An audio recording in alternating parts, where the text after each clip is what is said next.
Welcome back, everybody, to the second session of the Australia 4.0 Summit. And we're very excited to have you all with us and looking forward to continuing the very engaging debate and discussion that we've had. The Pearcey Foundation acknowledges the Gadigal people of the Eora Nation and all the traditional custodians who belong to the lands where the Pearcey Foundation and you, our guests, meet, live and work. We acknowledge the Aboriginal and Torres Strait Islander people with us today and their elders, past, present and emerging, whose stories, traditions and living cultures in this country are a valuable resource, as are those of all who have come to make Australia their home. Together, we are Australia. For this session, I'd like to introduce Jennifer George. Jennifer is the founder and CEO of Strategic Commercialisation Australia and is one of the leaders of the committee organising the Australia 4.0 discussion series. Jennifer, over to you. Thank you so much, Jordan. It's what a nice opportunity it is to follow on from that exciting conversation we had this morning. Lots of comments in the chat and lots of people talking about what is and what isn't possible. And reality is we are not going to have agreement. Disagreement is going to be part of our ongoing conversation over and over, and it's not for us to object, but to listen and make sure that we come to a point where we can move forward. There's never going to be a situation where everybody agrees with how something is done. And so if we are to achieve a 2030 deadline of reducing the climate change, which if we haven't reached, which will deliver catastrophic weather change to us all, if we are going to reach that, we have to start now. And this conversation is about how do we get that going now? What's our baseline? What's the things we have to think about now? And then what's our vision for the future? And when we get to the finish line, are we actually going to just are we going to succeed at anything? And so this conversation is all about how are we going to set our goals and how can the Pearcey Foundation be part of those goals? We've established something quite unique here, and that is industry and ICT and energy and participants in the general public all coming together to give their opinions and build a solution. We're a tiny, tiny scale. We are a blip on the radar, but it's the blip that will give life to the rest of the conversations that we have to have. We have to be engaging. We have to be aware. We have to be thinking big and solving the problems of the future. So I want to just make sure that everyone here is able to and be engaged and to have a great conversation. Don't be afraid to disagree. Tim, I know that I don't have to invite you twice for that, and in fact, I don't even think I have to invite you at all, because that's the way you are, and that's good. That's really good. We want to be a really animated conversation today. Mike, I know that you have a specific point of view and that you have experience in telcos as well as the energy industry. So bring it on board. Let's make sure we have a great conversation and have great outcomes. This session is being recorded and then it will be transcribed into the final session of the communique. So make sure that we have something that's meaningful, substantive, that we can put in that communique. So that's where we are. So the first thing I need to do is to start by introducing a few people. I've been told that my speaker's a little quiet, but hopefully I'm speaking loud enough and it works okay. So the first person here is someone who actually became like the superhero of our sessions, because I kept hearing, did you see here Lachlan Blackwell? He was really great. He gave excellent opinions on what was going on, and it was very informative. His light switch was a world-shattering moment for us, that we actually realized that despite this complexity, we've got to make this simple. We've got to make it so that people can engage in it, so that it's not challenging, so they can see what we're trying to achieve, and it has to be simple. Lachlan, you are our sole representative from academia on this panel.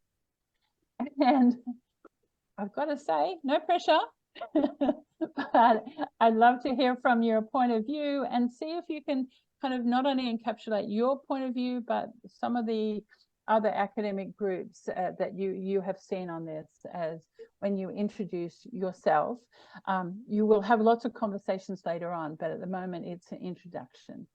So tell us about you. Well, thank you very much for the invitation to present today. Still not completely sure I'm an academic, actually. And though while I currently work in a university, you are a professor, right? I am a professor, but I have previously worked in industry. A professor in denial. Professor in denial. Let's go with that. Cool. So yeah, my current job is that I head up the battery storage and grid integration program, which is a research, development and demonstration program based at the National University in Canberra. Although, as it turns out, we have quite a few staff all over the country now, which we've picked up during COVID. So we actually do have quite a strong national presence. That's a birthday. Take a bottle of wine. Fantastic.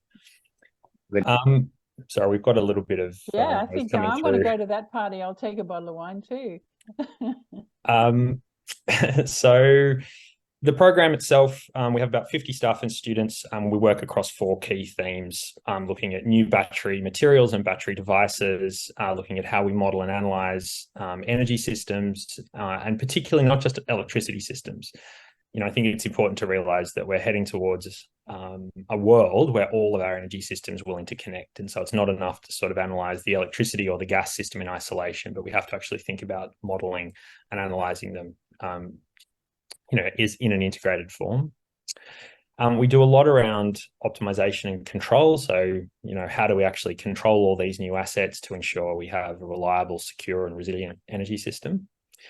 But perhaps the thing that we do different to most, and something I'm most proud of, is that we have a really strong focus on the social sciences. And so I often refer to myself as a reformed engineer. And what I mean by that is the fact I've realized that people actually exist. And it's really, really important that we go and understand. I'm glad you did that before the end of your career. It's not what you get through a traditional engineering education often, though. So, I think we've probably got the biggest energy social science team in the country as part of the program, and a real focus on, talking to people and communities and asking them what they want. And so I think that number one is one of the key things that we're going to have to focus on if we successfully want to get through the energy transition. Yes, to 2030, but also to 2045 and to 2050. Yeah. So how does a community know what they want if they don't know about the technology? How do you ask them a question when they don't know? Yeah, it's a really good point. Yeah, I think we have a propensity to go out and ask people, maybe questions that are too specific. You're right, the community doesn't always know what technologies and capabilities are available, but the community has a really excellent sense of the outcomes that they're looking for. So, they're looking for cheaper. It's about framing the question. Is that what you're saying? Absolutely. And I think recognizing that while your average consumer probably doesn't care which standard we use to talk to devices, they do care a lot about fairness and equity and price. They care a lot about supporting the energy transition. And so actually focusing on asking them outcomes-based questions and using those outcomes as inputs into how we actually design the next energy system that we're all in the process of building. Excellent. I look forward to hearing your opinion when we open our discussions further. Now, Tim Ryan, brilliant. I just met Tim Ryan a few days ago, but since then I've got to see that he is formidable.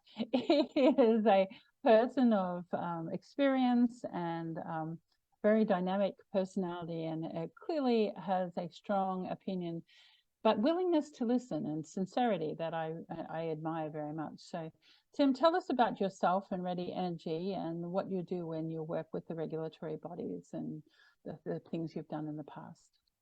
Thanks, Jennifer, for those kind comments. I'm sort of out from outside the energy industry originally. I'm actually an agricultural scientist, specialised in statistics and then computers and things. But I'd been doing a lot of work in data and online services, and then decided I needed to do something in energy, and had very much a social approach to it about how to deliver social outcomes.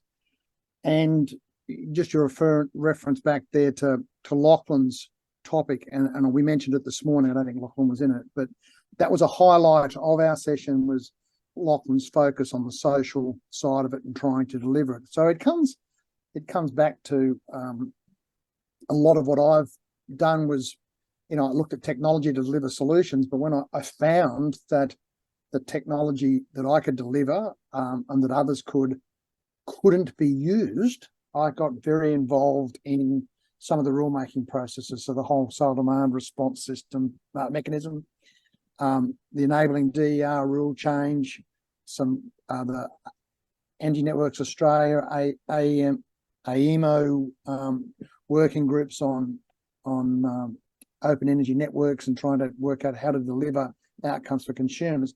I got really involved in that, and I suppose COVID made us all a bit more of hermits, so you delve into research and be more active in those things. May I ask you, when you decide, and this is probably an issue that everybody's going to face it, when we decide that there's going to need to be a change in rules, how long does that process usually take? Well, yeah, that's a question for Mike later, I think. But okay. Is it years or? No.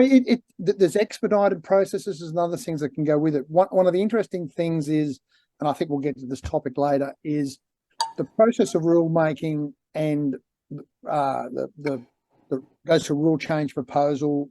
There's submissions, contributions, and the AEMC is in the funny position that it is the only party that cannot instigate a rule change. Someone has to instigate it for it, and then it is the arbiter, judge, jury, and a few other things probably in trying to make it all work. And it's governed by a set of principles called the NEO, the National Energy Obligations. And really, I sum that up most of the time to say that the real objective is lowest community cost of energy. So if we put community first, community cost will deliver outcomes. So some of these things can take time. I, as most will know, I've been very heavily involved in the Power of Choice meeting review. That took over 3 years. It's just handed down its final report. So if we started the process now, 2024, then by 2027 we will have changed the rules, but we wouldn't have achieved anything. Is that right? Oh no, we in the case of the Power of Choice final decision that's come out, with the commission had a review and has looked at the issues in extraordinary detail, and in particular, as that process went on, they opened the door further to how data would be used and how consumers could use that data, and effectively opened the door for ICT. So it's part of the reason why we're all here, and it's certainly a reason why I'm here, that data enables what we can do. So the final report, where it was probably heading down the path of a single set of rule changes that would come out of it, is now going to have 2 sets of rule changes. One of them is going to be around enabling real-time data access to consumers, to people that help them, and deliver the benefits to the system. And that should happen reasonably quickly. What can delay the implementation of a rule, and I think Mike will be able to talk to this with much more expertise, but it tends to be what systems have to change and what needs to make it work and how fast you can make the rest of the system change. But this area we're in now, it's exciting for its opportunity that there's new people involved, ICT getting involved in a space that traditionally hasn't. Like the energy system is probably the last undisrupted system about trying to deliver it. And that disruption is going to come from consumer participation directly around their devices doing things for them, having their agency or otherwise. Excellent.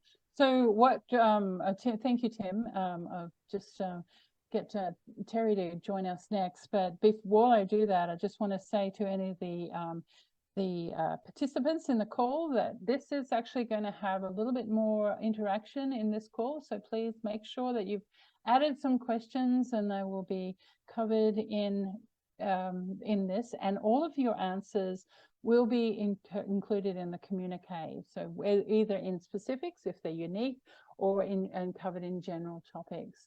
So Tim made a few references to Terry's ability to answer questions. Terry and I only met the other day, and what a good meeting it was indeed. We've single-handedly solved the problem of a auto tap mounted problem, or something where I was using photonics in order to change the whole power system, but it was great to talk with a co-creative mind.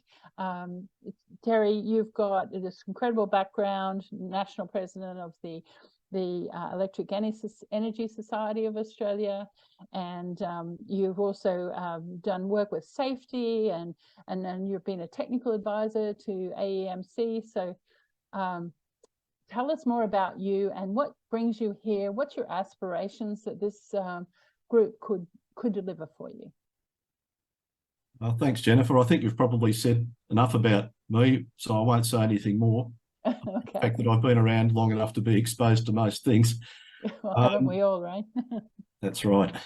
And I'm also looking at the age of the participants in this exercise and asking myself a few questions about that too, which I'll take back to EESA, because we're having similar sort of thoughts about that. But getting to what we do as a Technical Society of Engineers Australia is that the Electric Energy Society is basically a knowledge sharing framework. Quite simply, we deliver CPD programs, and at the moment we're focusing on engineering education and capability development and trying to accelerate that within the energy sector to deliver a lot of the outcomes in the energy transition. We have no preference for sort of early, mid or late career people. We're trying to excel. Glad to hear. I might be up for a job. Just kidding. Well, I mean, one of the things we're trying to do is really accelerate knowledge development in the early career people, retain people in their mid careers, and give something with people with long experience to do in the late parts of their careers, or possibly even beyond. But one of the observations I'd like to make is that the whole skill set and capabilities of what we traditionally call power engineering are changing, and they're not changing slowly. And it's not just a volume of requirement, it's a skill set change. That skill set change started in the early 1990s. So it didn't start yesterday, and it's not going to stop tomorrow. Is it accelerated quite a lot between the 1990s and now? I mean, in like the last 5 years, have you seen any ramp up, or is it just with hindsight it's quite steady? The energy industry would be greatly served by a sort of national policy framework where we could actually make steady progress towards goals, and the community would benefit greatly from that. Unfortunately, it goes in fits and starts. So while we've had bursts of ICT energy network integration, they've been fairly scattered, usually contained within individual organisations, and the investments in those sort of integration tasks has been sporadic, and sometimes it's stopped before the goals were actually achieved, and sometimes we had a learning experience and discovered that we may not have quite been on the right path, but the knowledge has been shared about those. But really, coming back to the professional capabilities part of it, the boundaries between professional and power engineering and ICT blurring.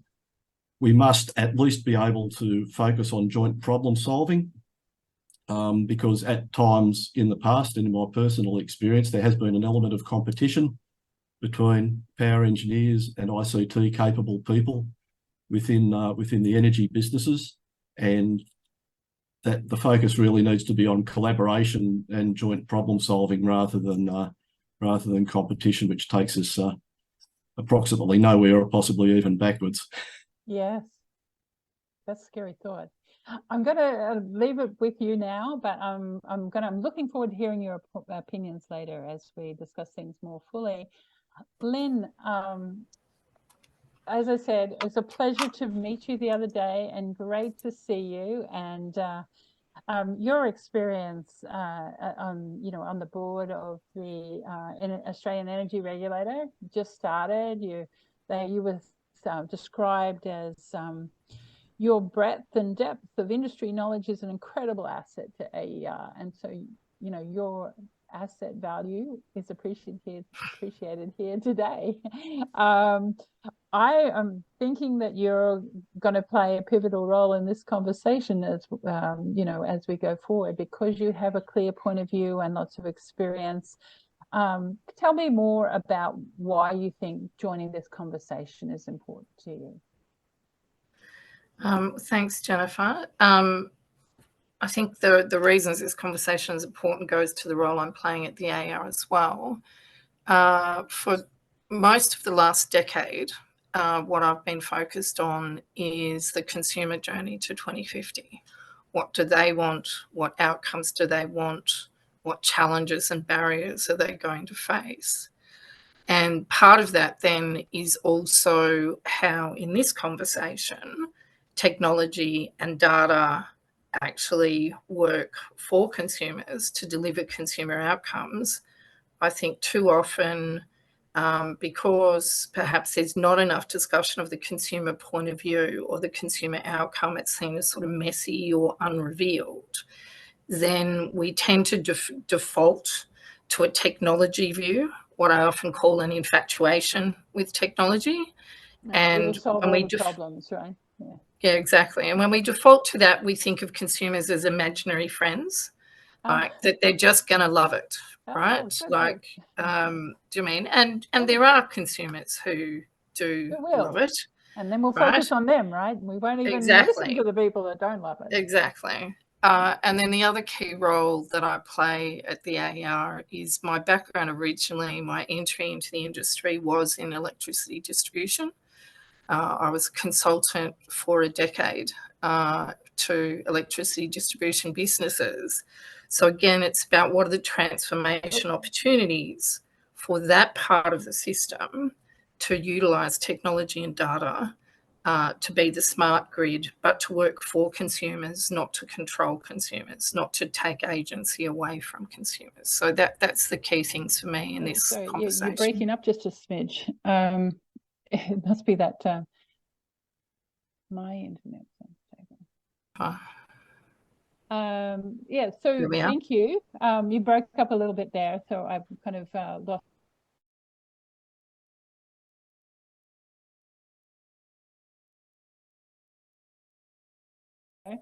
And I'll follow up with you with your conversations and your opinions while after Mike's spoken. Mike, can I cross to you?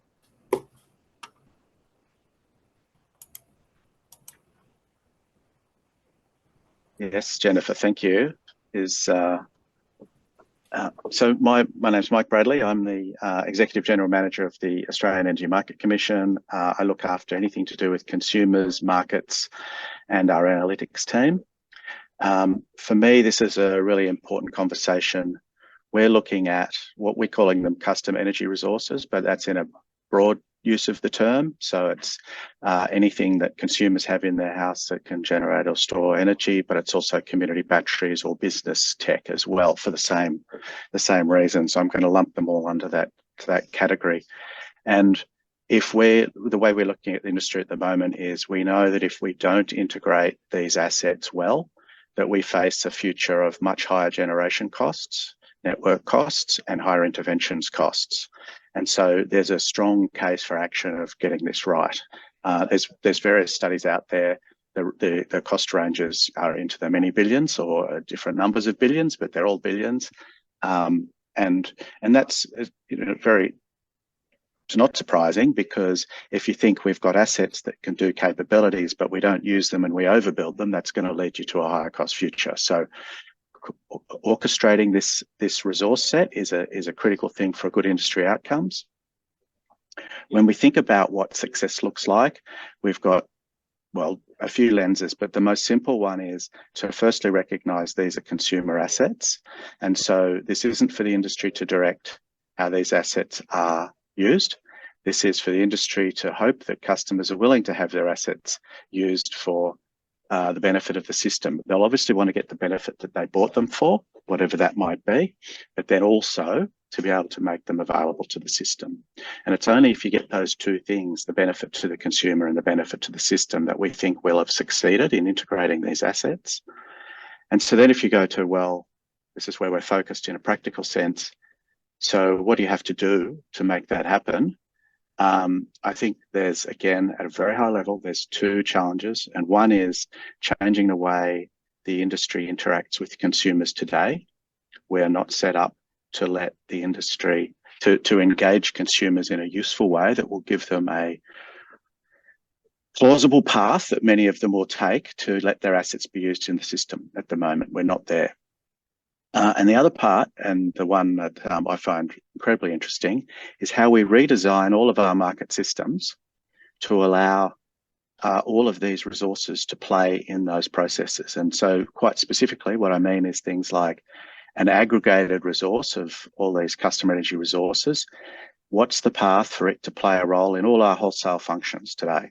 So things like, how do they feed into our forecasting? How do they feed into dispatch processes? What do we want to do about conformance and settlement?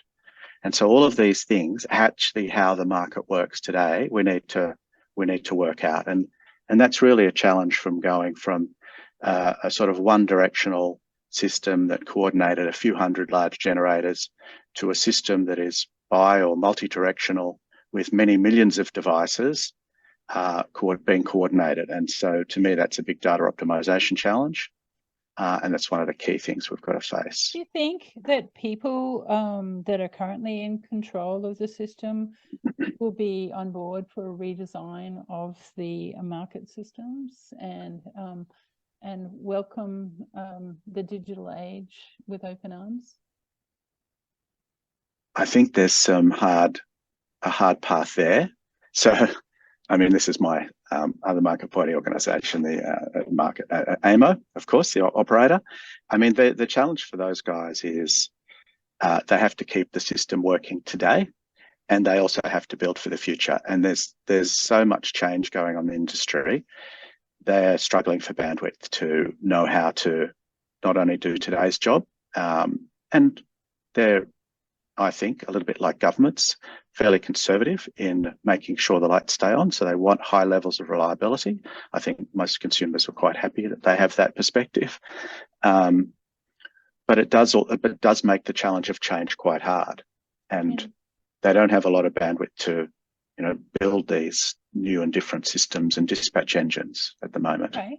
Well, why don't we just cross, Karen, if you could bring all 5 speakers and myself, all 6 of us on the screen, and we have a bit of a conversation about what the future is. And, now we've heard from each of the speakers here. Let's have a chat. Yeah. So, and Lynn, sorry about cutting you off, but I have some birds nesting on my internet connection outside, and whenever they get to it, it cuts my signal out. So I apologize that I had to drop them. You need a cat.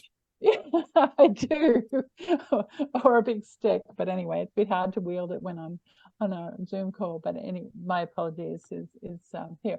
But look, obviously, participants in this crew, you will see here we have some very informed, very knowledgeable, very experienced speakers. So make sure that you put some more chats in the room. I did see a comment that it was interesting to see that there might be a conflict between ICT and energy workers. Is that the case? Is this something that we're fighting uphill, that actually, and just feel free to put up your hand here and unmute your mic. If that's the case, then is it surmountable? I mean, is it something that we can overcome in the time frame that we have? Should we just give up? Go ahead, Tim. We can't give up, and I think part of it comes down to the consumer was always about switching something on or off. Angus Taylor spent the whole of, his career as minister going on the minister for keeping the lights on. There are people that would be happily say, I'll turn the lights off now if this delivers my outcome, and consumers being informed about demand management, etc. Incumbency has its problems.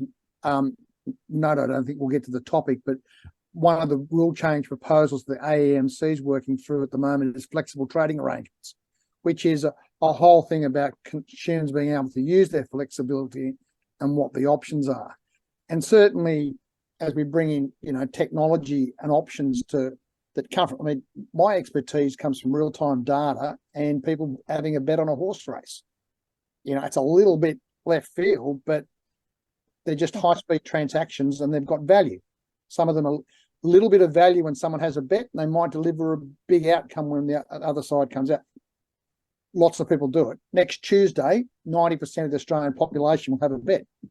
Yes. So, they're the sort of things that we need to think about how we change it. So yeah. Anyway, Lachlan's ready to go. Feel free, Lachlan, jump in.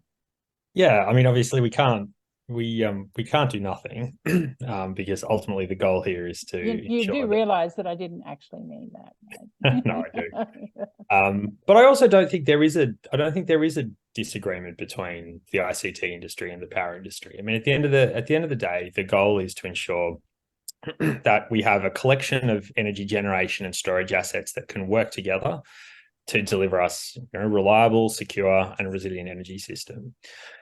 And I think the challenge we're facing at the moment is that we're seeing it as such a complicated problem that no one knows really where to start.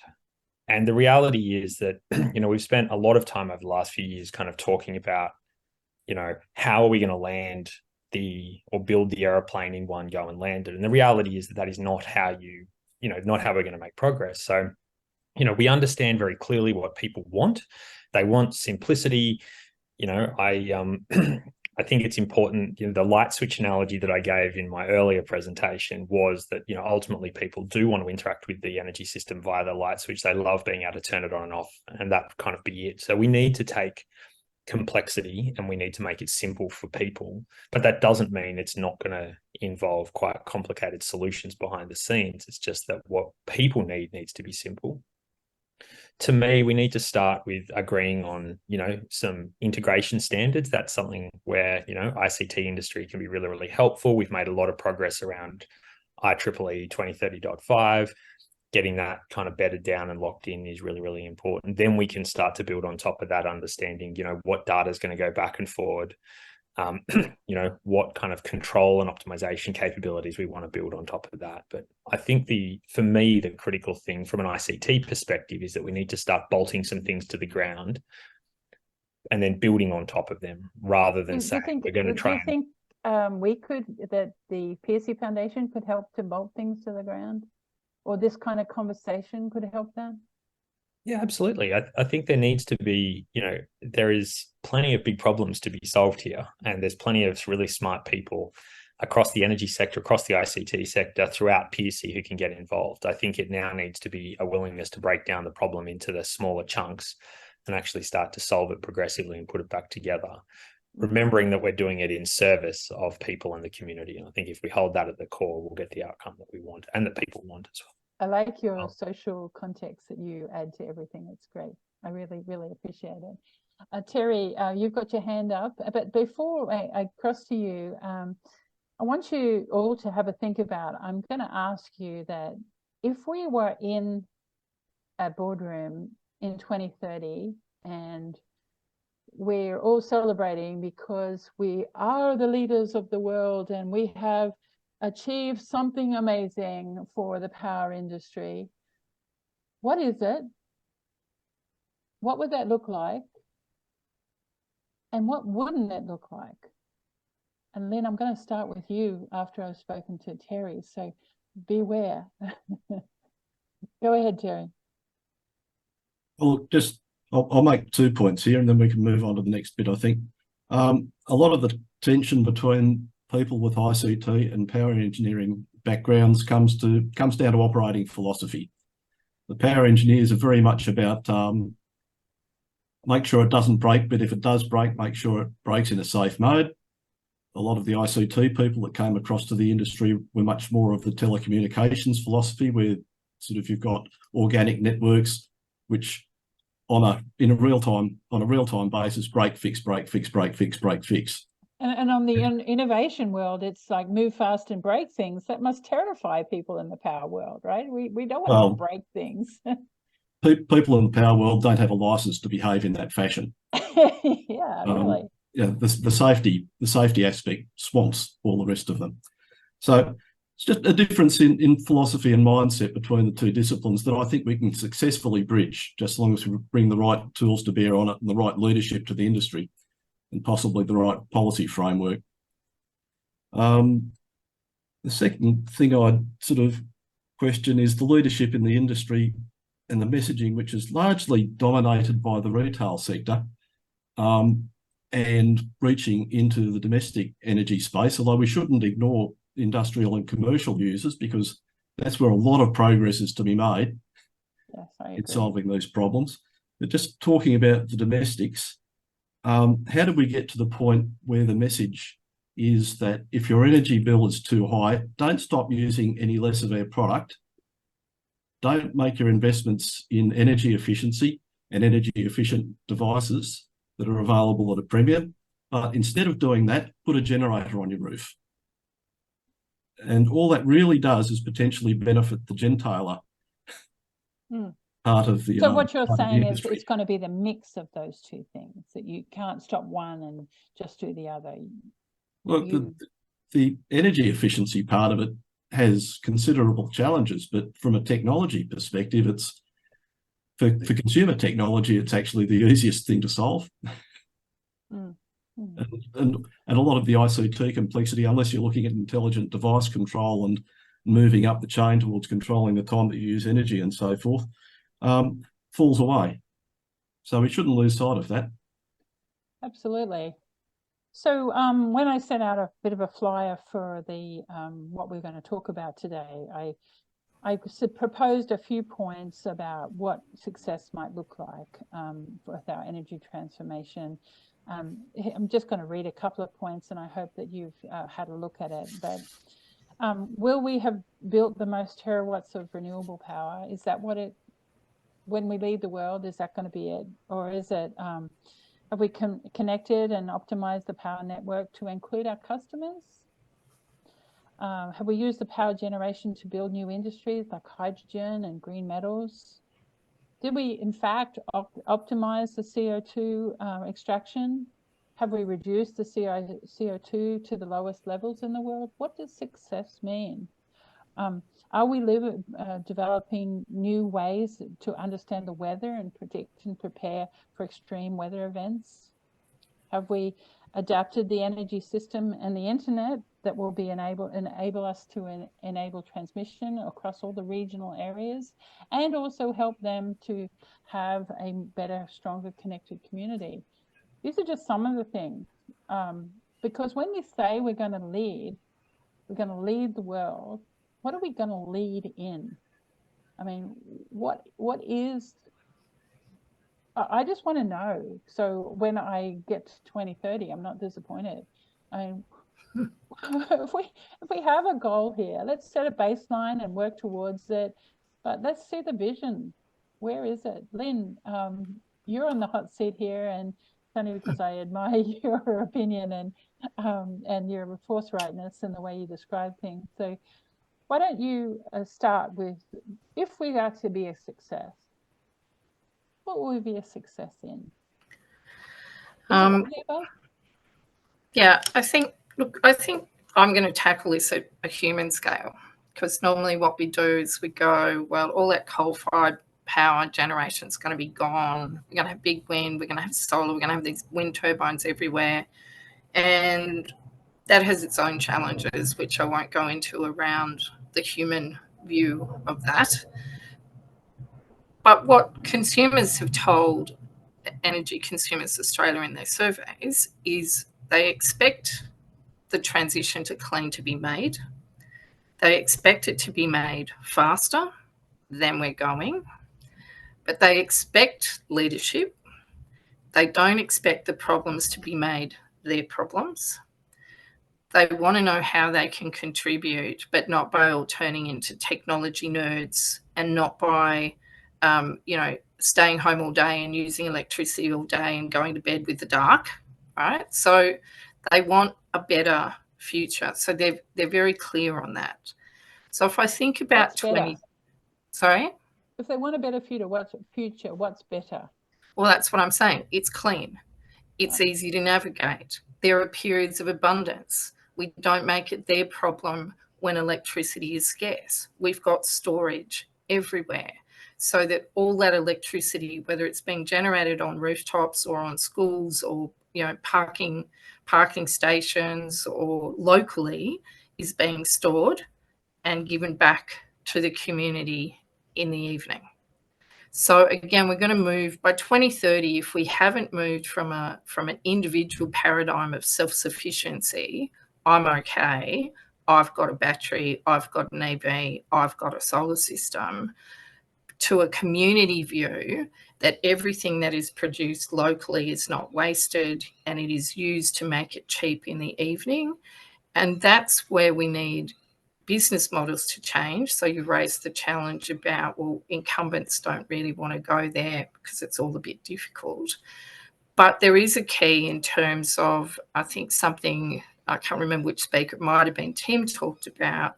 Again, it's about small increments, being able to make that transparent and aggregate it, make it easy. Said no consumer ever necessarily, my job today is to be a prosumer and keep the power on. What most consumers say is, I'm happy to do my bit, but I need to also make sure it's affordable for me, for my business, for my family. So we need to get the business models, but we also need, at the moment, we don't have a lot of visibility of what discretionary energy use might look like. And then when we understand it, we can think about what Mike was talking earlier about. Well, for some people, they'll be happy to be paid for it. For other people, they'll be happy to do it voluntarily. The whole of Western Sydney or the whole of Brisbane one night actually turned down their power or turned down their temperature so that the power stayed on for everyone. So it's not just about markets, it's about moving from this individual, I'm okay, I've got technology, to going back to where the electricity system's always been, which is collective community. Yeah, cool. Hey, Lachlan, I'm sure with your social perspective, you've probably got alignment here with some of the things that Lynn is saying. Tell me about what you're thinking. Yeah. Look, I think it's really interesting. A lot of these discussions, we sort of bounce between the outcome that we're looking to achieve and the process by which we get there. And look, the engineer in me loves the process. It is gory and beautiful, and it's going to have protocols and standards and all the rest of it. But I think that the way that I like to think about, really good engineering is done in service of solving a problem, and you need to know exactly what the problem is. So, correct. And that's to exactly me, what I'm thinking here. What's the problem? So to me, that if we think about, where we can look in other industries in terms of the outcomes that we might want, IT solved plug and play a long time ago. We don't have plug and play in the electricity system. If you want to put a solar panel on your roof, you have to talk to like a dozen of your favorite installers and friends and networks and retailers, and you have to try and wade through complexity. If I buy something, a peripheral for my laptop, I plug it in and it works pretty much, as long as it's mostly an agreement on the USB-C cable that I've got. But my point is, moving to that model where, people can buy new assets and plug them in, it's going to be particularly important for solar and batteries and electric vehicles. Can you imagine trying to navigate 13 or 15 different conversations to buy an electric car? It's going to be a real issue. Think about also just on that, it also makes you vulnerable to those people who will tell you a story, right? That isn't true. Absolutely. And stories get told today, and it's not malicious or nefarious. It's just that it's really hard to understand because it's really, really complicated. The other place I think we can look for really good outcomes is, 20 years ago, we all had mobile plans where we had to pay per SMS and pay per minute of call and all the rest of it. Well, a good outcome in 2030 would be that you you sign up probably to a fixed price plan. There'll be an abundance of energy. It's going to be renewable and clean. And there will be technology involved to manage it, but that you don't actually have to think too hard about your retail plan. It's probably going to be something like an all-you-can-eat model within some fair use constraints, and supported by energy efficiency technology, which, you know, Terry already touched on. So to me, there's just two examples of where we can look. You know, plug and play would be amazing, and flat rate plan, or, you know, all-you-can-eat plans for energy might be really good markers in 2030 that we've been successful. You know, all of the conversation here is being recorded, and so I'll be very, very glad to put that information that you have shared so far and write it into the communique and tell people that this is what we need to be looking for. Mike Bradley, I'm sure you're going to add to the conversation, and I'm going to finish up with Tim, Ryan, and then we're going to come back to the present day. I'd like you to all think of one thing that we could do today to make our path to the future better, and it was especially with regard of making it something that the Pearcey Foundation could contribute to. So, Mike, over to you. Thanks, Jennifer. So I liked a lot of the comments people have been making. I suppose if I look to 2030, I'd go back to that CER integration challenges. We should have made significant progress there, but the thing I'll call out amongst the broader challenge is being ready for EVs. So they sort of the biggest risk and the biggest opportunity coming at this industry, and they are coming at the industry fairly fast. And so I think prioritising how we solve for EVs and use them well in the system is right at the top of the list. I also agree with the comments around the new value proposition for consumers by 2030. I would love to see that. If you look at where we've come from, a largely unidirectional, fairly simple value chain model with the world's hardest consumer challenge on the end of that to make a good choice about pricing. It's incredibly complex. Other industries don't do that. Now we're heading to a more complex future of interactions. And I don't think we can afford to have complexity land at the customer the same way, because they have the ability to not play. They just don't participate. There's a reason for us to be expert, right? So that we can put information into digestible chunks. Well, absolutely. But consumers can actually just not play with their assets this time. They cannot participate. And if we want them to, and I would suggest it's a necessity, then the industry's got to do better than it has on the comprehensibility of the value propositions it's putting to the market. So if I looked at, 20 back from 2030 and we'd cracked EVs and comprehensibility of consumer offers, that'd be a very fine start. Excellent, excellent. So proud to be part of this group. It's very, very great to be hearing you. Tim, I realize I had not asked Terry for his opinion, and I know, Tim, you'll probably take a little bit longer. So Terry, a quick word of 2030, what would be the one thing that you'd like to see?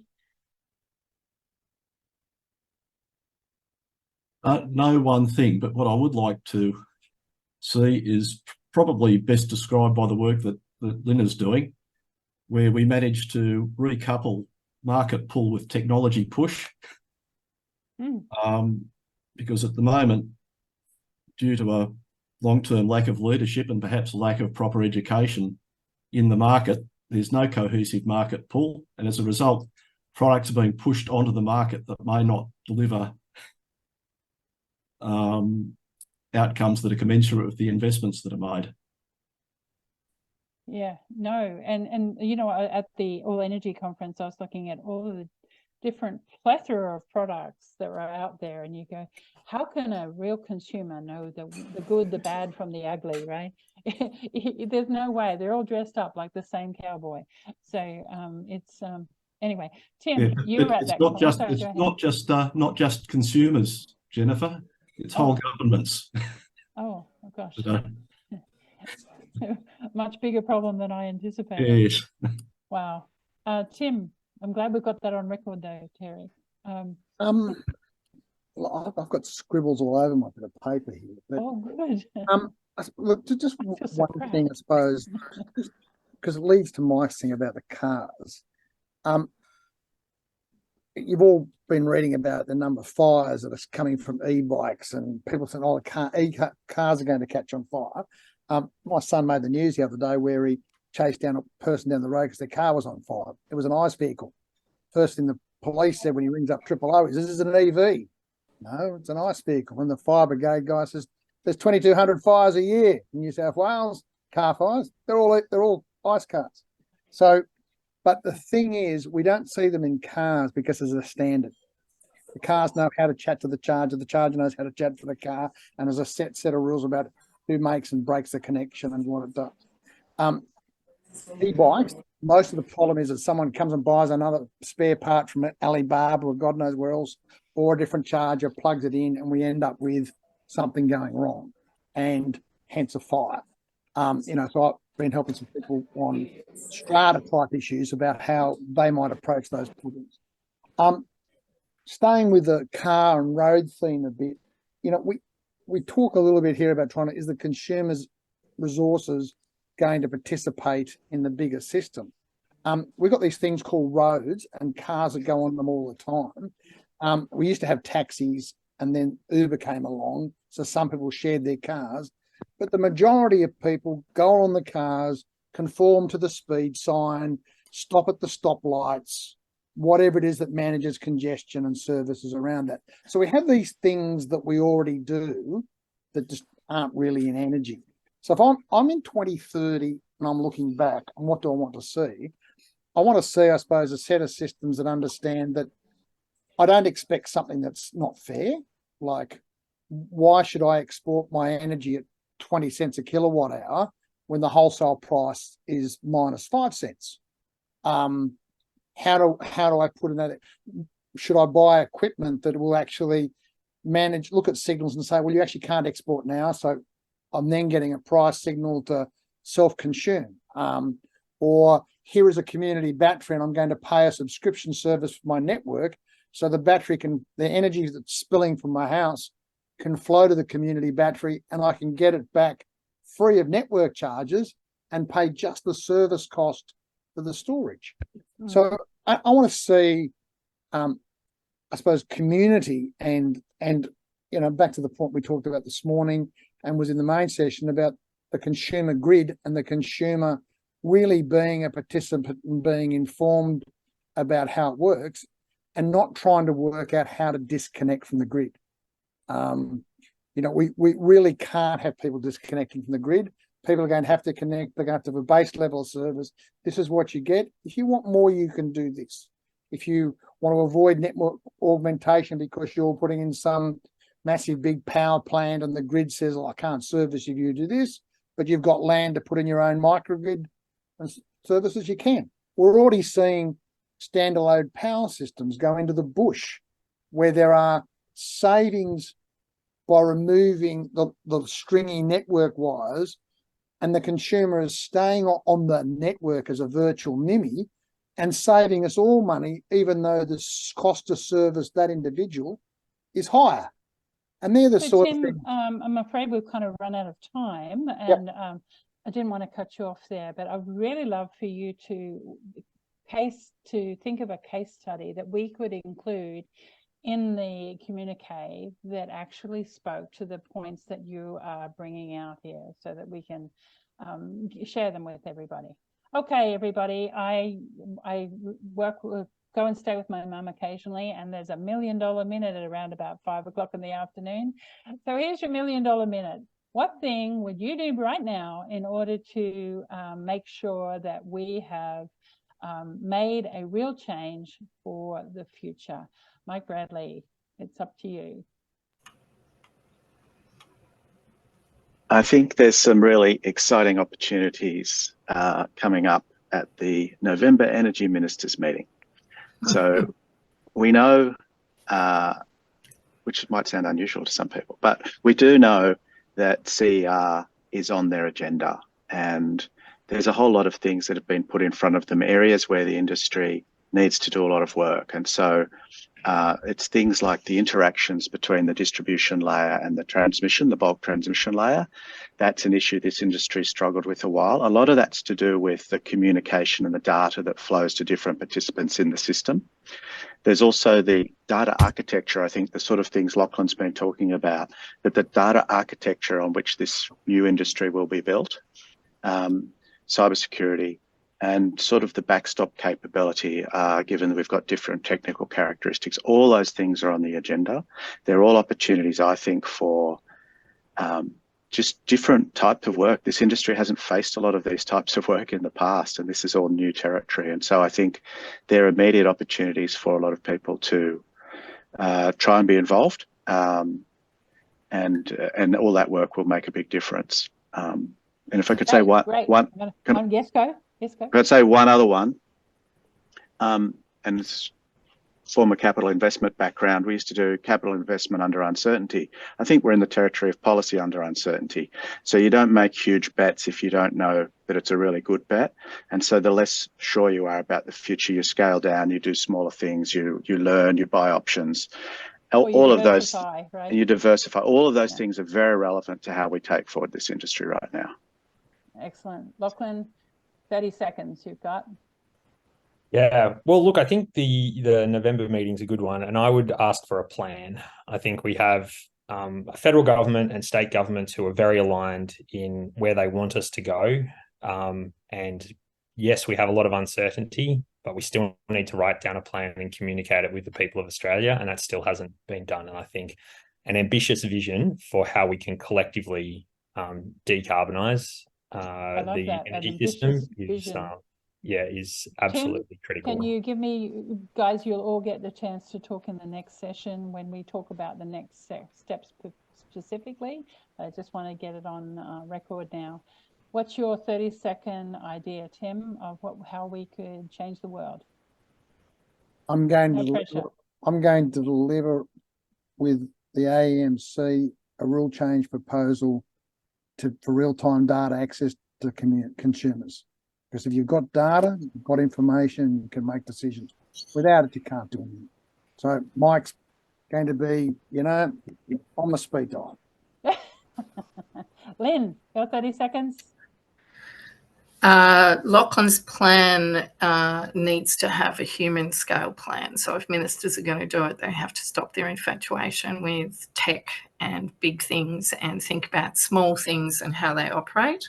And for that, we need to actually understand how real people will play or might not play and introduce that human design into the kind of ways in which people engage with electric vehicle charging, hot water heating. It brings back to Terry's point about the value proposition for the customer. There's no point guessing. Let's actually have some real living labs, some real innovation, and think about how that works. Excellent. Terry, your 30 seconds. You're on mute. I've got all this way and it's in the last 5 seconds. Yeah. Let's get to work building a collaborative framework that cements relationships between the power engineering and ICT community. And one of the things we could focus on is on a systems level, learning about the mistakes of the transport sector, which is probably at the highest cost, lowest efficiency end of the spectrum. Okay, you don't spare anybody. Take no prisoners, I got to say, Terry. Thank you all for this session. We'll be following on in a new session in a few minutes, but can we just to take a 2-minute break, just leave your systems open, but turn your cameras off and your microphones off, and just go take a drink of water and come on back, because then we're going to introduce you to Colin Farrelly and Innovate GPT team, so that we can talk about open discussions about what's going to be happening in the future. Thank you for your inputs today. Right. So I'm just explaining to people that for this summit, we wanted to put in a short vignette on an emerging technology has the potential to have a significant impact, and which is poorly understood at present. This topic started with the Australia 4 committee taking advantage of an offer to use generative AI to help us with the challenge of making sense of all the information we've been collecting over these 7 online sessions. So when people look at the communique, you'll see there's a lot of words that have been pulled together from all of these 7 sessions, and it's taken quite an effort to do that. And thanks to the generosity of our next speaker, we were able to do this in a reasonable period of time and actually come up with it. So sometimes you get to work with people who are the same as you, and other people are quite different. And I found that working with Colin is quite different to the kind of people that I normally work with. I work with a lot of entrepreneurs and a lot of short thinkers, and people who are in a rush to get an idea developed. But Colin is one of the great thinkers of this world. He is a geoscientist. He has a long career in technology, especially in mining and in petroleum industry, and he's been a consultant for over 25 years. It's my pleasure to be working with him on this project. He's a co-founder of Indigo Partners, and that's a advisory company that works in the resources sector, and so he's got some really unique points of view. Colin has been my co-worker with Wayne and myself, kind of noodling away trying to make these sessions all meaningful and getting people involved, and especially working on the communique. I'm very, very proud to introduce you today, Colin, and make sure that everybody appreciates the work that you've done on the communique, and the many nights that you've worked to get it all sorted out to the highest possible level. So thank you. This last session is going for the people that are waiting in the wings. A lot more discussion for you. And Colin is now going to introduce you to Rupert. So over to you, Colin. Thank you, Jennifer. And yes, thanks for those kind words. And yes, my role in this is pretty much acting like a consultant that doesn't know an awful lot about this industry, but I come at it with an open mind and help trying to not just coordinate, but pull all the information together. And that's where the work for this next speaker really comes into it. And so if I can introduce here Rupert Walsh, he's the CTO and co-founder of Innovate GPT Group, who were formed to help create businesses to take full advantage of generative AI technologies, such as seen with large language models like ChatGPT and Google Bard. Previously, Rupert spent 22 years with Microsoft in a variety of positions, the last of which was their CTO in their worldwide Azure cloud and AI incubation business. So lots of experience, and now he's set up help co-found a company to actually take these tools to the world. And Rupert and Simon Wilson from a partner startup that he'll describe called Redgrid GPT have helped us in the process of transcribing all the words said in the 7 sessions of the Australia 4, and then summarising those words into coherent summaries. The summaries included a series of discrete statements under the heading of business and regulatory challenges and data and digital opportunities. Simon from Redgrid also helped in the clustering of all these discrete statements into the 10 key challenges, which you will have seen in the promotion of this event, and which are described in detail in the communique that's just been published. At all stages in this process, the Innovate Group and Redgrid and the Australia 3 Organising Committee have helped keep the human in the loop and in charge of the shaping of the process. So these were just tools that were extending the work of what we were doing and pulling it all together. So Rupert's going to give us an overview of his company and their role in Australia 4, including how they're going to also help us move forward on this. Rupert, over to you. Thank you, Colin. Thank you, Jennifer, and also Wayne and the Pearcey Foundation for what's been an amazing collaboration so far. As Colin mentioned, I've got actually over 25 years experience in IT as a software engineer and a CTO, and with over 10 years of leading innovation teams at Microsoft. So I'm really excited to be working on this incredible challenge that we have around Australia's energy transition. Now, at Innovate GPT Group, we do help to create businesses that take full advantage of generative AI technology And that's from the way they're built, the way they operate, and importantly, the products and services that they create as well. And so far, excuse me, in our short time frame, we're already working with over 30 industry partners, including RedGrid GPT, that I'll talk a little bit more about shortly. So probably everyone's heard a little bit about generative AI and ChatGPT and the like. And, you know, it really creates an incredible opportunity to transform almost any business or sector or service. And, you know, we're seeing this really getting backed up by all the analysts around the amazing amount of investment that's going in around here. And actually, it's now been tested across a number of industries that it really is providing these incredible benefits.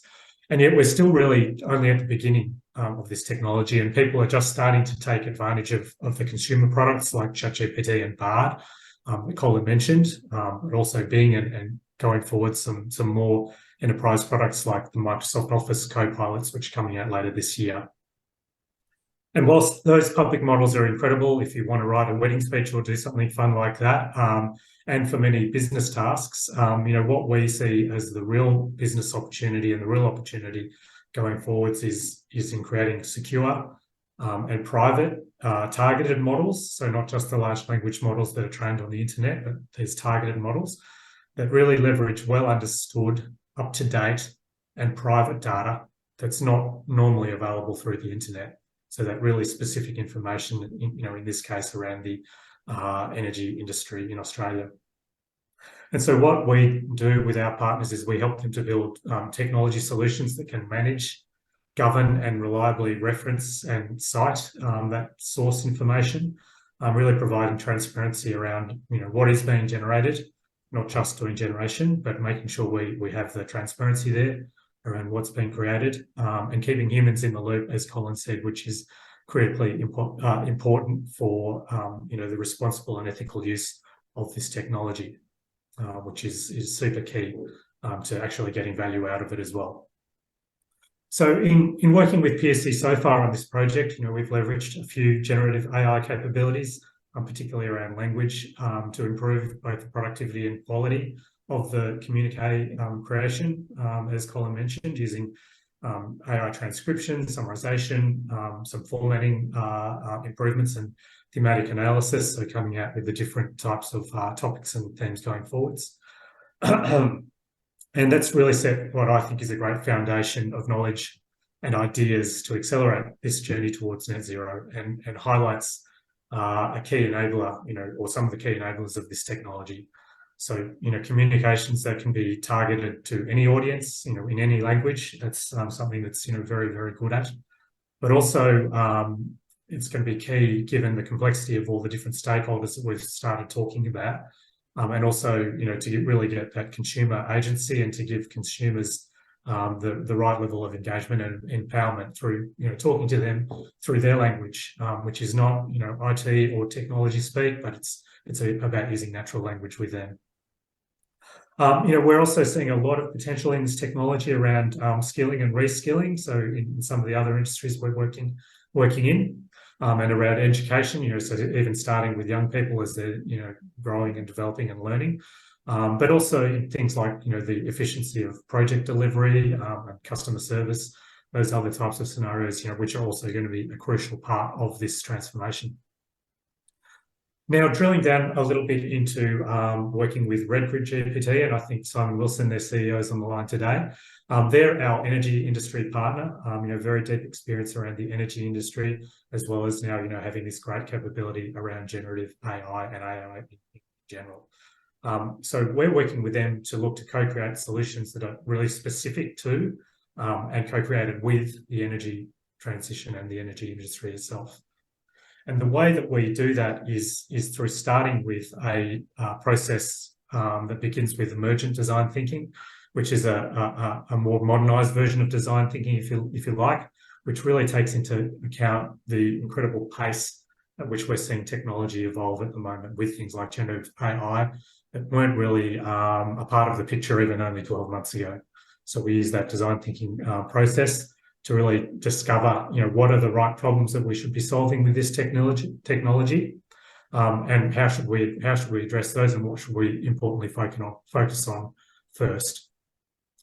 In that way, you know, we want to identify those highly desirable, technically feasible and technically viable and economically feasible solutions, you know, things that we can take forwards and really make a difference with.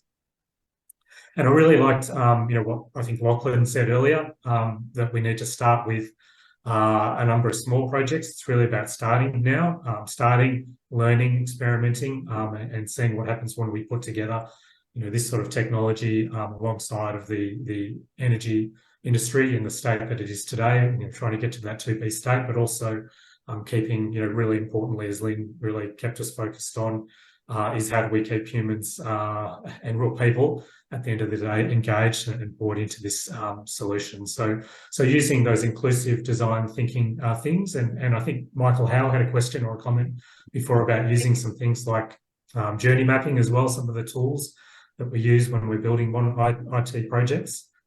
Journey mapping, and I would say inclusive design as well, when we design for people at the edges, to make sure we include everybody as well, to really bring you know, that end user and people impact into all of the projects that we deliver. So going forwards, as Colin kind of mentioned, you know, we do want to continue partnering with the Pearcey Foundation, with Red Group GPT, you know, at the centre of that. And with the industry and everyone on this call, to start running some design thinking workshops that will build upon the ideas that are coming out of these great conversations that have been going on, you know, starting over the next month. Those workshops I expect will limit to about 8 to 10 diverse participants per workshop, because that's the kind of group size that works very, very well. We can do larger ones, but we want to keep it limited to a smaller number so that we can very quickly identify, as I said, you know, those really important and very first projects which are going to have a big impact using the technology in the right ways to do that. So really looking for people who are optimistic about the role that AI can play, and particularly generative AI as a part of the solution towards transitioning Australia to that net zero energy system. Okay, well, thanks very much, Rupert, and we look forward to having that session that we're running on. And like Rupert said, we're looking for volunteers to help kick around the ideas of where this generative AI can actually help on this project. So we'll be looking forward to those ideation sessions later. Now, for the next part of the agenda, we're going to have an open discussion with the panelists. And if we have time, we'll be taking participant questions, so keep them coming. We're not going to forget those questions, by the way. We do capture the chat and we will take it on board as to what the topics, opinions. We're getting some good opinions coming through that all add to the knowledge that we're pulling together here. So for this next session, we've got our 5 panelists that were on before. Hopefully, if they're showing up. Anyhow, as we've seen in the previous discussion in the morning session, we have a goal for quickly transitioning to a future grid, which we could characterise as having a maximum renewable generation, a more complex distribution grid, better consumer agency, and other features that has been discussed earlier in this session as well as in the morning. Now, this implies a much greater use of digital and data solutions that the ICT sector can assist, and where the Pearcey Foundation might play a coordinating role. Now, we want to ask what's next. How can we embed the future visions and potential solutions raised into an actionable plan that will move Australia forward? That's what we want to start addressing in this session. In fact, when reviewing our communique, Stephen Craig from CSIRO, one of the session moderators from the morning, phrased this pretty well by saying, where are the current gaps in the identified challenges and where can ICT help fill them? There are so many initiatives already going on in these areas. Where could the ITC sector add value to what's already happening or planned? And are there genuine gaps that could be filled? Where do we see a need for creating something new as well as adding to what's already there? We do not want to start repeating anything that anyone else is doing. We want to look for value adding here in this Australia 4 initiative.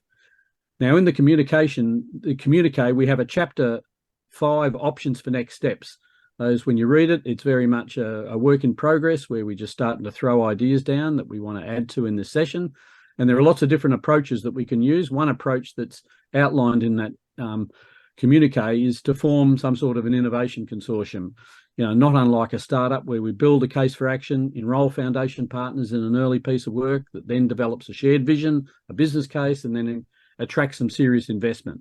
That's pretty much a standard approach to this sort of thing, but we've had other ideas put forward where you might actually focus on one key challenge from the get-go and perhaps run a major X-Prize style challenge event to crowdsource solutions.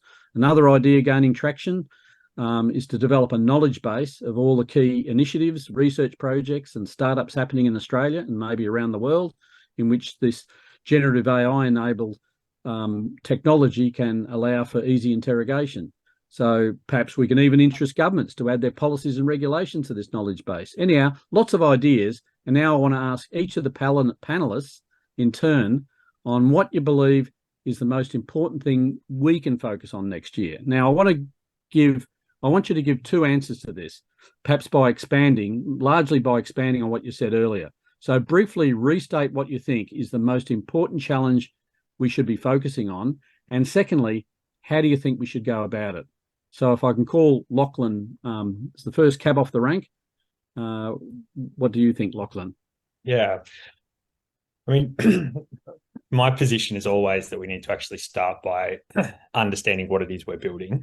So I'm going to be a little bit of a broken record and say I think it's vitally important that we actually go and ensure that we measure twice and cut once. And to me, that means going and talking to people. However, I'm going to tailor my answer to this audience a little bit and just talk a little bit to the capability side of things. And I did see this in the chat as one of the questions. One of the major differences between kind of, consumer web, which I think is a lot of what people think of as IT, and the energy system is that the energy system needs to have, high availability, not high availability like consumer web, but always on capability. And that really goes to the difference between sort of operational technologies and IT. And so that OT-IT split, I think, is something where the IT industry as a whole does have a lot of expertise and experience. And I think that what I mean by that is building, mission critical capabilities that, ingest data, that solve complex optimization and orchestration problems are really, really critical. And so learning as much as we can from other industries that do these telecoms, public cloud, et cetera, I think is really critical to actually ensuring that we can digitize what is currently a pretty analog system. In terms of the governance structures to do this, I think the other challenge that innovators and entrepreneurs often have when they come to energy is that some of the best approaches that people can think of may well be illegal. And the reason that they can be illegal is simply because we have consumer protections frameworks. We have to design systems for all people and all households and all communities. So I've heard some absolutely ripper business plans, but they're never going to fly because they're just inconsistent with how the system works.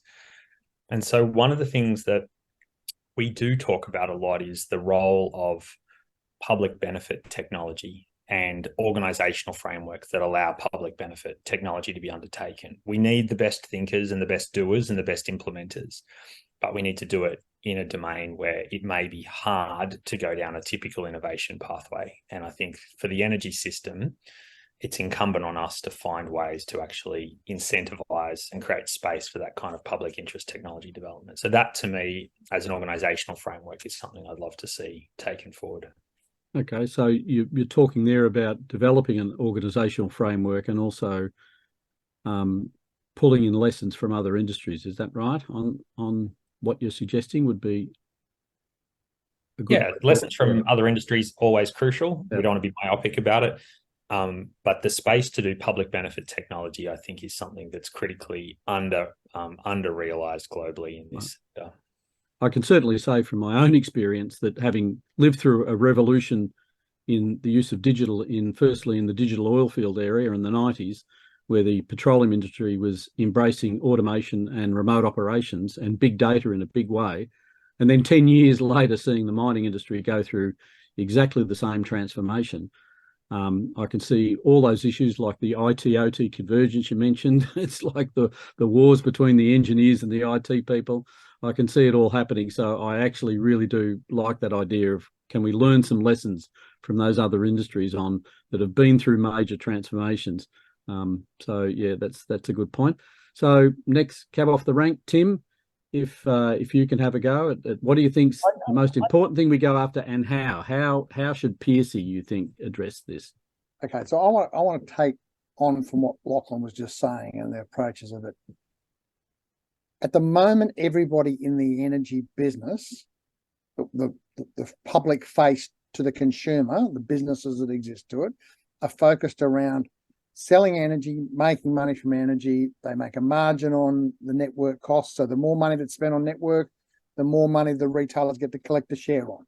The cost of energy, they want to see volatility because, as we discussed in this morning's seminar, the final price is actually set by the last marginal generator. So that's a big problem. So the one thing that ICT can offer, and the services that go in taking data, is actually, if it's businesses that are focused on the consumer, so the consumer can save money, or for that matter, make a little bit of money if it's part of how that system works, and about shrinking that pie. And like, we want to reduce volatility. So that at the moment, the big batteries coming in, and people, they want to see massive swings from minus $1,000 a megawatt to 15,000, so they can make all the money in the middle for a little bit. If we're going to change anything out of the consumer as a participant and their flexibility and demand side management being used, it's not to make money as another generator. That's where there's a problem with our thinking of VPPs as they are at the moment, is they're thinking of them as a power plant, like a peaker that gets turned on when the energy prices are high, make a bit and go down. We want to reduce the volatility. We want to squash those prices down. So that is not good news for our existing centralized generation plants. It's not good news for the retailers that are trying to sell energy and at the best price that makes their margin. That's not good news for those businesses. So they've got to think to do something else. And that's where ICT comes in. It's like, you go to Bunnings or Officeworks, there's a big sign that says, if I offer the best price, I'll give you 10%. I never buy ink at Officeworks without checking the price, because they give me 30% off, and they give me another 30% off after that, because the normal people that come and buy it are just someone from the office or whatever that says, go and buy the bloody ink, I'm run out, and they just go and pick it up and run out of the shop. Consumers can do things to save money, and technology does it. It takes 2 seconds to do a price match. But I'm not suggesting energy we do that. We prices the devices, dynamic operating envelopes that say there is spare capacity here, use it to get energy cheaper now because the energy price is cheap. This idea that we've got a single price that is what the retailer offers, without understanding how we can use network capacity to make energy available when it's expensive, if we've got the ability to discharge, or to buy it or use it when it's cheap, pre-cool our house, heat our hot water when it's cheap, or even be paid to heat it, run our pool pumps. It's the demand side opportunity, and ICT, which, I'd like to come see what Mike says, I suppose, afterwards, but there's not those people that turn up at the ANC at the moment that says, hey, we've got a solution for you to help consumers save money, because it's just the traditional participants turning up, operating within the energy rules, not going, I'm playing by a new set of rules. Can I interrupt on one point, Tim? You said earlier about a lot of the challenges at that consumer end. It's not so much that we have the technology to deliver the solutions, all this cloud-enabled capability, apps, you name it. We could build almost anything for that. So what do you think is the major barrier to figuring out what do we really do? And if I can add to it, it's a classic one where, is there an opportunity for a quick win in that space? That we could focus on something that we could deliver in a fairly short period of time and use it as a demonstrator. Well, the AER has implemented sandboxes and rules around that. I think there's some things that could go with it. The trouble is, in the playground, there's some bullies that don't like what's going on in the sandpit and might kick sand in people's faces. Yeah. I haven't spent 3 years of pro bono time trying to drive things on the power of choice review to focus on consumer outcomes and getting real-time data consumers just to make myself feel good. I'm trying to actually deliver outcomes for consumers. And Okay.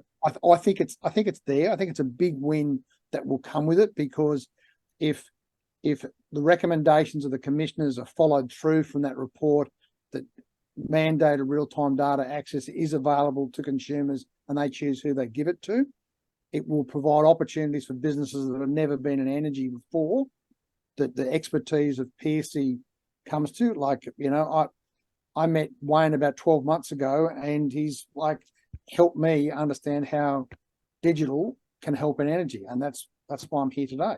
Okay.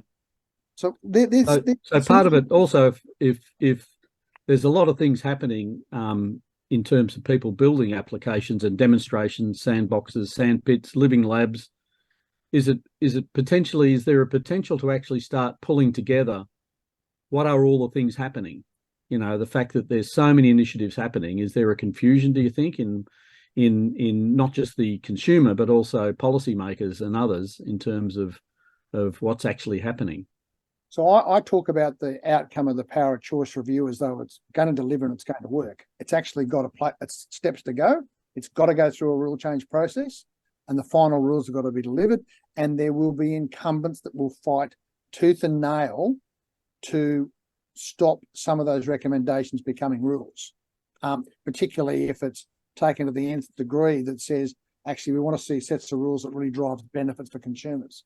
Right. Brookfield, who's just been approved by the ACCC because it might deliver better outcomes to buy Origin, you know, they own a metering business, they own a network business, you know, they're now going to own a retail business, and they're trying to drive revenues. IntelliHub is the business they own, is the biggest player in the media. Those private equity firms are not playing in that space to be generous to the consumer for.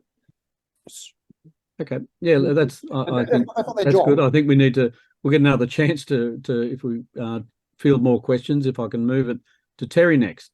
Terry, if you pick, as you were discussing before, what's your real bugbear that if we solve one problem that you think that would move this forward, what do you think that is, and how should we go about doing it? No market exists without customers who drive demand. And at the moment, there's a decoupling and a lack of education and information. So if I was to look at one thing that we could do that would add the most value at the moment, it's to use the power of AI and other tools to actually generate some very, very simple customer-facing tools, whether they're education programs or interfaces where customers can go as much into their energy usage patterns or you know, decisions about whether to use solar, go as far into it as they're comfortable as going in, or just simply provide information, but at the same time using metering data and harvesting a lot of that to sort of look at some of the emerging patterns, again using the powers of AI and things like that to actually generate some outcomes that are decisionable, rather than things that just drive more sort of indirect speculation by market participants on what customers might want. Right. Yeah, if I've learned anything about the whole push for more and more data, it's not so much the volume of data that makes this difficult, it's actually the variety. As soon as you start wanting to handle an increasing variety, Tim will talk about new sensors that might come in, Jennifer might talk about pulling in climate data, and all of this. It's really just, you know, this deluge of data is more about the variety of data. And I think what you're talking about is, for the consumer, what is the data the consumer needs to be making decisions, and how can we make that simple? Would that be a reasonable summary? I think so, and to bring back a higher degree of actual participation. And I think Tim struck on it very, very well in what he just said, in that the people with the best information are the ones who are operating out of some degree of self-interest. Yes. Yes. Can I just point out, we actually don't need a lot of information. I mean, I'm a very big fan of disaggregation and providing data behind it, so you can use flexible resources and know exactly how they're used. But at the heart of the power of choice, real-time data access, is just getting access from the meter in real time, so the consumer knows what he's doing or having an effect, so he can have a change on his bill. And that's just and that's just the number of watts, the number of amps, and what the voltage is. We're talking a very limited data set that can have a monumental change. It's also, if that meter is a reference point for other pieces of equipment, it overcomes a whole lot of challenges with our pattern approvals of process and how metering works and how we start to offer products. So it's actually a very limited data set we need. It's not, I wouldn't assume it to be very complex. Well, you don't want to start with a very complex set. I think I'd agree with that. If you're going to do a quick win and focused pilot on something, then yeah, get it down to what's, solving the most significant problem. Anyhow, if we can move on to Lynn. Lynn, I'll ask you the same question. Pick Thanks. one of your bugbears to start with, and then tell us how can we progress it. My bugbear is I think we have the dumbest grid amongst the developed economies. Oh, is that right? So in terms of, we're still relying on zone substation data. We don't have real-time access. We don't have smart meters in most places. We do in some parts of the country, but the data's locked up, to Tim's point. In the time we've taken to get to, I think, 20%, leaving Victoria side and Horizon Power, which has 100% smart meters in regional remote Western Australia, in the time it's taken us to get 25% market penetration of smart meters, most countries in the OECD are on their third generation of smart meter rollout. Right. So for me, it means we keep talking about we need to more dynamically manage load and generation, and particularly if it's going to be distributed, and that generation could be, discharging batteries or, rooftop solar. So we're relying on imaginary friends with imaginary customer value propositions. So for me, it starts with actually having a genuine, informed and expert group of people to come together to go, what data, where, how is it actually going to drive efficiencies in the grid, more dynamic operation, better value propositions for customers. And we've had, a couple of goes in Australia at doing data, and all the time it's been about centralising some data that somebody else has and locking everybody else out of it. So we've talked about, so retailers have locked up smart meter data. AEMO has data locked up as well. Cyro's tried a couple of times. It's one of the things in this country that often, if it's driven by the energy sector, we don't do this stuff well. So I put some examples in the chat of an energy data task force that they did in the UK, and Mission Data, which is run by a friend of mine out of Seattle in North America, which is again about unlocking data, getting it available so you can stop having imaginary friends with imaginary value propositions. Right. No, that's excellent. Actually, just to point on, how dumb the grid might be, it sort of reminds me literally almost exactly 20 years ago, I was having lunch with a friend in San Francisco I hadn't seen for some years, and he was working for a specialist software company using data historians. And we had this discussion as to how come their biggest customer then, 20 years ago, was now the utility industry, particularly electrical utilities. And he said, well, it was like a greenfield. It's like they had all these SCADA systems and they weren't doing anything with the data. Correct. And so coming in with a historian and just collecting it and historizing it and starting to do trend analysis was like a new thing. And I remember being amazed. I said, gee, that's an amazing thing. So, and then you look at the complexity of running a major oil field platform or a mineral processing unit in mining. They need much more sophisticated automation systems, and the big automation vendors like ABB and Schneider and others were just not in the energy sector at that time because it wasn't complicated automation. So I think I can see the potential for a revolution in that with this much more complex distributed grid. Is that part of what you're saying, that this is going to get a lot more complex? And yeah, exactly. I mean, you know, if I think about, actually, I won't say which company, but again, they're having to more dynamic. It's a network that has a large proportion of solar. It is true what some of what Tim was driving at, that, you know, and I'm sure Lachlan's, you know, been deeply involved in a lot of this as well. You can dynamically do a lot of things, but it's sort of going to accelerate, right? I mean, I was just sort of counting how many, what Saul Griffiths calls machines. I wouldn't necessarily call them that, but, you know, 10 million hot water systems that could be smart, 15 million gas appliances that could be moved to electric, that could be smart. You know, again, to Tim's point about, there are going to be periods when electricity is expensive and you want people to be able to exploit it when it's cheap and maybe avoid it when it's expensive. So at both ends, on both sides of the grid, if you like, better balancing and managing voltage and all those things dynamically. And on the customer end, it's going to accelerate. Yeah. So I think that's, and again, it takes, I guess, people who understand, you know, it's not data for data's sake. It's not, you know, a whole data lake. It's what do you actually need? When do you need it? And who should have access to it? Or how should it be accessed and how can it be utilized? Yeah. So you've got this increasing complexity in the distribution grid. At the same time, you want to try and make it as simple as possible for the consumer. So Exactly. there's a dilemma there to be solved. Okay. Exactly. Let's move it on to Michael. So Michael, if I can ask you the same question, if you got a real bugbear that you'd say that, you know, if next year, if Pearcey chased this one issue, it would make you really happy. Can you elucidate something? Yeah, look, I'm going to make some comments that are very similar to what Lynn just said. To me, it's the data architecture that the industry has to sit on in the future.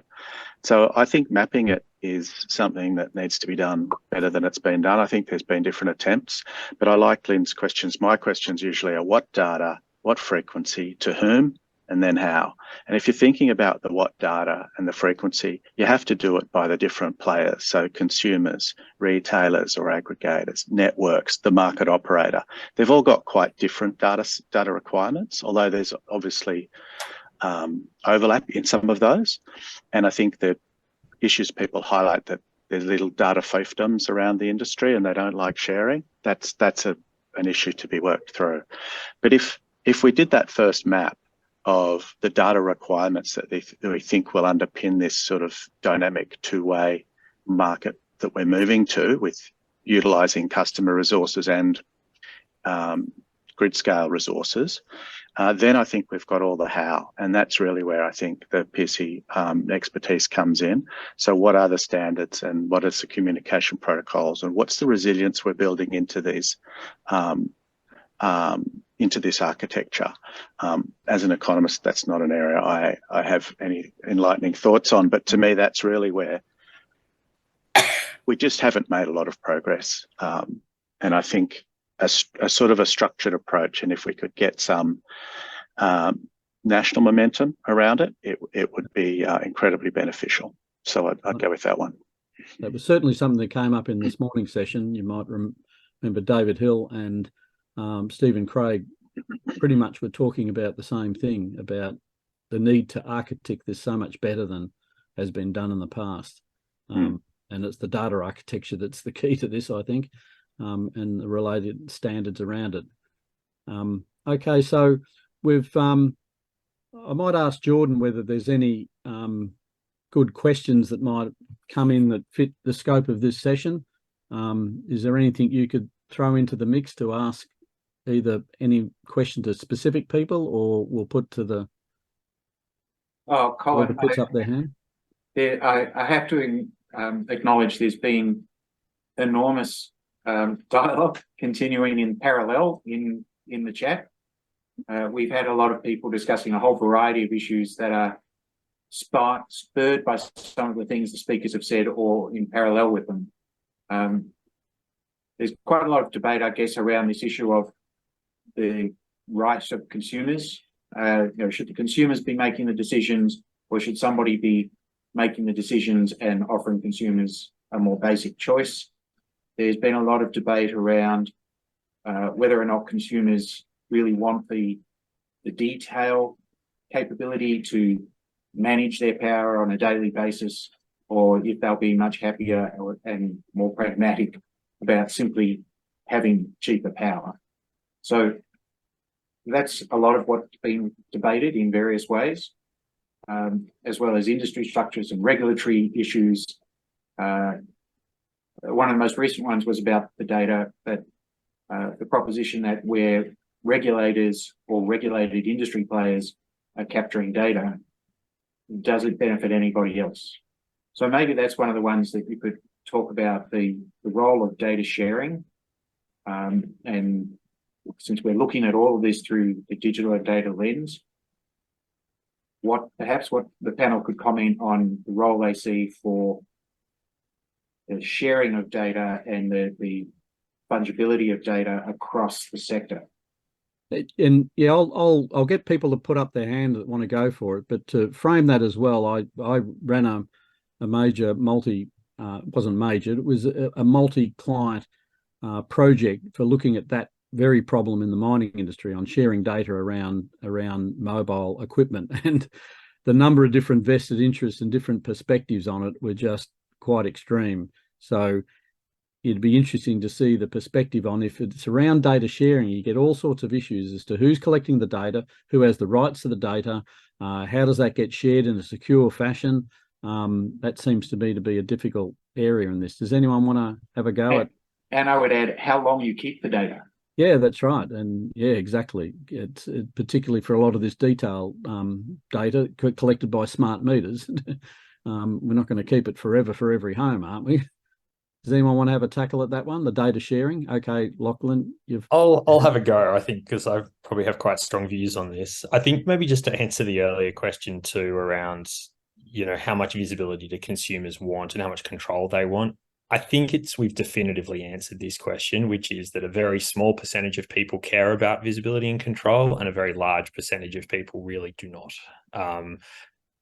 Energy apps are interesting to the small percentage of people who care about the tech, but the 98%, 98% of the population do not, which is why I always use my light switch analogy, because I think sometimes when technologists get together, we get excited about tech and convince ourselves everybody else wants to be. So anyway, the data sharing piece, it's diabolical because at the moment, data is collected by lots of different organizations for lots of different purposes.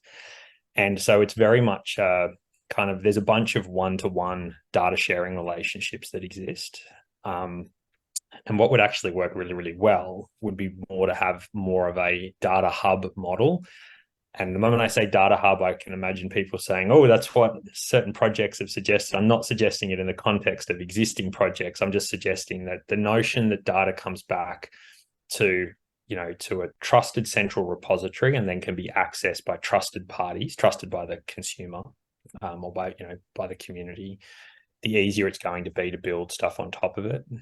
We've spent a huge amount of time in the last 5-10 years with everybody building new ways of collecting and storing data for proprietary purposes, thinking about how we now have essentially a central way of aggregating that data and accessing it for whoever needs it. To me, would be a huge way of unlocking the smart things that we can actually then do with the data, rather than just building more and more sort of duplicated systems, which is where we are doing it. But the reason we're doing the duplicated systems is because that's what makes commercial sense for new entrants or new technology entrants into the market. So all new entrants are acting rationally. It's where the energy system needs to sit back and think about what is now rational for the system as a whole, as opposed to what might be rational for the individual the individual organizations looking to bring new technology to market. And I'd certainly reiterate that data hub part. It's been one of my mantras that, you've got to think about managing data at the source, who manages and keeps that data proper. And it's often a hub thing that you're pulling the data from trusted sources rather than just sucking all the data and then it's whoever the central authority is to look after it. So I think the hub thing is the right sort of term to use for this, I think, for the data sharing. I want to throw something. Yep, go on, Bill. I want to find a little bit of an alternative perspective there.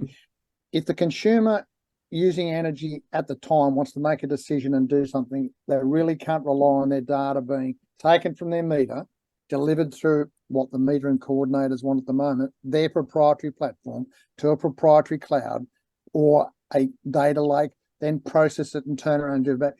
That's too late. The consumer needs to be able to access the data at the time of what's happening and turning the devices on or off or managing it. And sorry, not them doing it themselves. They're devices that are using signals from dynamic operating envelopes or prices or forecasts or instructions for the future, whatever it is, or telling the community battery, which is out on the street, I'm exporting 6 watts at the moment.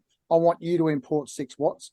And that community battery has got to see all the other 15 houses that are around it saying, you've got to add 30 watts, you've got to add 50 watts, you've got to add 100 watts, so that it actually knows that every second the community battery says, I've actually got to download 550 watts or whatever it is for that second to balance up the balance. It does not need to go to a data lake to do that. After it's happened, that information can get passed up the chain. So AEMO knows it's happened, or the supplementary zone battery says, actually, the little community battery is getting full. I'll have a bigger zone battery that's going to hold more. We need those things to go together. So if we focus on the consumer first, last and always, it's about them having real-time data and a system they've got. Like at the moment, I've got a real-time data thing. It's called a phone. I pick it up, push the button, and bugger me, someone's going to answer it. Yeah, and how did that happen? You know, like it doesn't really matter. You know, I don't have to think about how it works. The phone worked. Those things are okay. That's I think we've I think that message is coming through loud and clear. Michael, do you want to have a last word on this? I was just going to say, I think in terms of, I agree in general with Tim that, you know, consumers need to get access to their data. But I think in terms of that mapping exercise I was talking about, if we do have an idea, pretty good idea of the role the operator has to play in the system going forward, and of networks and of retailers or aggregators. And I think understanding functionally the data they need to do those roles well is a really good start. And I don't think it's that hard to map that. And if we've got that, it gives us a bit of a platform to start with. Now, it'll no doubt evolve over time, but I actually think there's quite an achievable way to do that mapping of functional requirements that would go alongside, you know, the consumers obviously getting access to their own data and having choices about how they use that. Okay. Yeah. Okay. I think we'll wrap up the session now, and thank you all for your conversation on this. Tim's got to have a last word, do you? There's 7 minutes left. Is there 7 minutes? I haven't heard from Lynn for a bit. Okay, Lynn, you have another go. We are over time on our part of it. We do have Wayne's got to wrap up. Okay.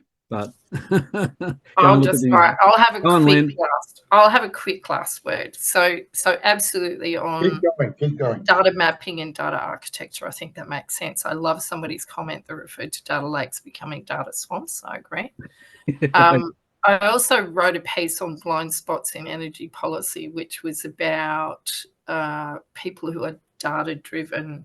I'll give the short version of the story, but let's just say the best Christmas day ever, from a friend of mine who posted, was he kept taking photos of the temperature of his solar panels all day, and then he booted everybody out who was there for Christmas lunch when the solar panel output dropped. And that was his best Christmas ever, right? So there are people like that. And then there's everybody else. I guess sort of where I was going to was the sort of customer value proposition rather than customers having to watch apps. You know, if we keep designing pricing that sort of says the best time for you to use energy or save money is when you're asleep, right? Like, let's get some sense of how people are using energy, what their options are, where the value propositions lie, and make it available so you can get more innovators as opposed to incumbents, as I said, who sort of, you know, you can save money by, you know, doing everything while you're asleep, which doesn't sort of work. So anyway, I'll finish there, but thanks for the opportunity to participate and have a very interesting discussion with my colleagues. Okay, excellent. And Terry, I might, for the last word, just finish off with you. If you could say a little bit about how EESA might be able to help in this process. Yeah, let's not forget that there needs to be a professional workforce and all of the sort of paraprofessionals and tradespeople and so forth involved in the energy transition, and also the change in mindset about the boundaries between power engineering and the things that ICT can start to achieve. So some of the businesses have started to do is pair their experienced power engineers with a data analyst. And in my mind, that's an excellent way of making best use of the skill sets of both categories of people.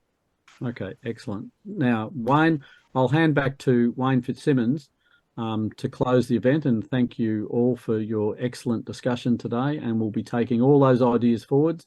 And people in the chat, don't worry, we won't lose what you've said, the opinions and the questions. Sometimes it's always, are you asking the right question? Wayne, over to you.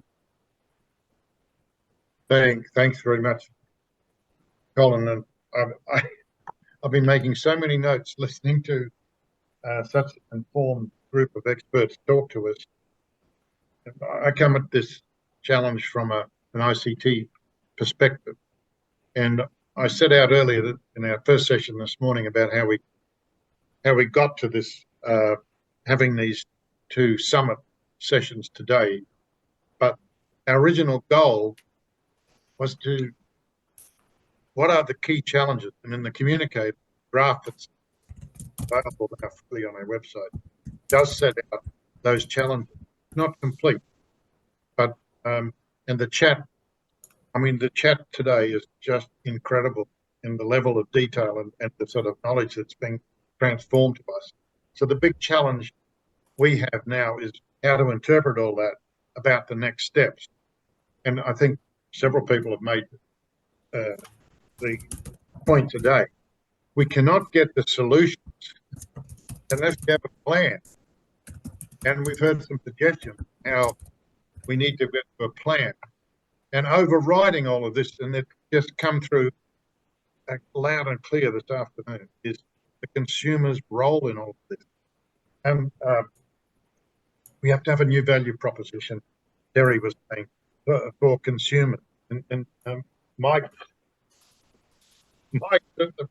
at the bleeding edge of all of this, and new data architectures, and how different people have a different set of data sets that they need to, and all of these interact together, and data sharing, which is what we discussed earlier today, you know, and somebody like Ian Opperman, who's spent a good part of his last 10 years talking about data sharing and the standards to do all of it.